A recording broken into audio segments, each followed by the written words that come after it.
Hi, and welcome to the Columbia Ice Fields.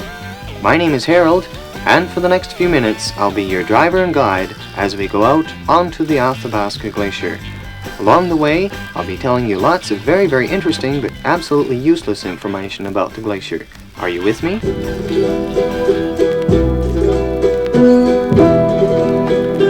From here, at the top of the hill, we overlook the glacier. From the head wall to the toe, it's approximately 4 miles long, and in places is nearly a mile wide. Down below, where we first drive onto the ice, it's about 300 feet thick. Further on up, it gets as deep as almost 1,000 feet thick. It's up there where I'm sure I can let you out and you won't fall through. But please don't ask to get out anyplace else. Can't take any chances, you know. Let's go down and take a closer look.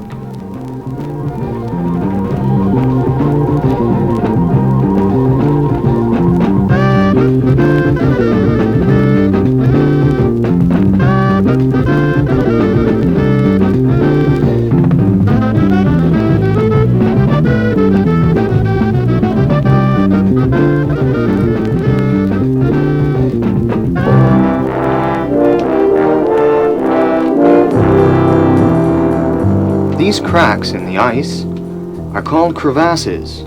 They're formed by the movement of the glacier, which varies from 80 to 200 feet per year in various sections. As the ice flows over the ridges on the valley floor, something has to give, so the ice cracks. These crevasses go down as much as 100 to 150 feet, but never get deeper.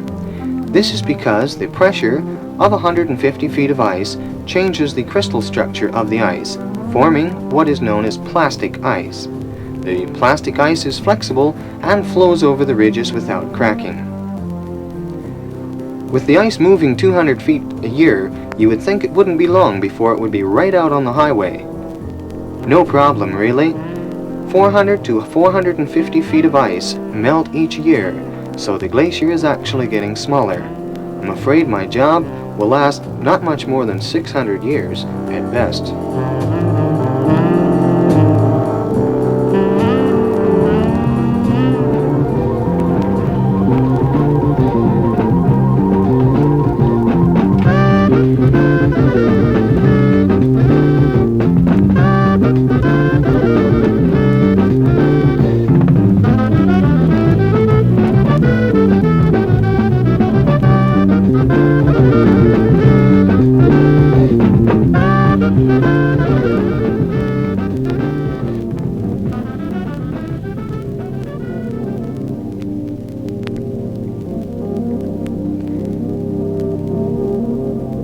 This neat little hole in the ice is what we call a mill well. If you care to come up and look out the door, you can look straight down, approximately 150 feet. Mill wells are formed when meltwater on the surface flows into an open crevasse. The water goes down to the plastic ice and flows on this layer, eventually coming out at the toe. An ice cave can be found on the left side of the glacier, which was formed by this water. Believe me, it's a real cool place to visit.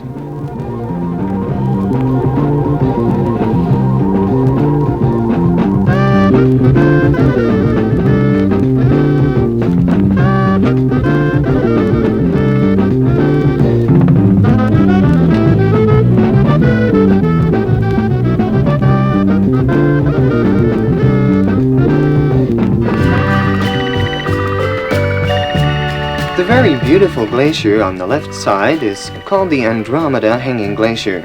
Often avalanches will come down from there or from the Snow Dome Glacier on the right. There are 3 types of glaciers. Andromeda is a hanging glacier, Snow Dome is a dome glacier, and the Athabasca Glacier, which we're on, is known as a valley glacier because of the way it flows down the valley. Over the head wall is the neve, or zone of accumulation. It is there that the ice is formed. The snow builds up, packs and compresses into ice, and spills out into the valley to make the glaciers. The 3 major glaciers are the Athabasca, the Saskatchewan, and the Columbia. The neve forms the Triple Continental Divide, or hydrological apex. This means that the water from the ice fields feeds 3 different oceans with water. The water from the Athabasca Glacier starts the Sunwapta River, which flows into the Athabasca, the Mackenzie, and eventually to the Arctic Ocean. Water from the Saskatchewan flows eastward across Alberta and Saskatchewan into Lake Winnipeg in Manitoba and through the Nelson River to the Hudson's Bay and the Atlantic. And back over the headwall starts the Columbia, which flows to the Pacific.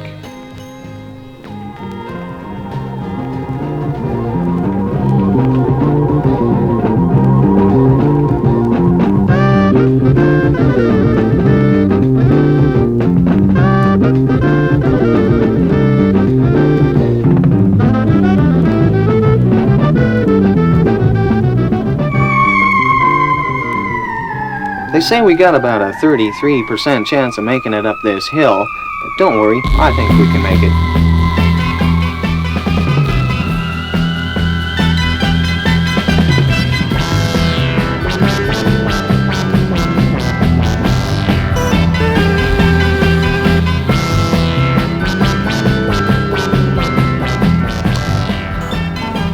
Well folks, I hope that like your photographs, this record will help to bring back some pleasant memories of your visit to the Columbia Icefields and the Canadian Rockies.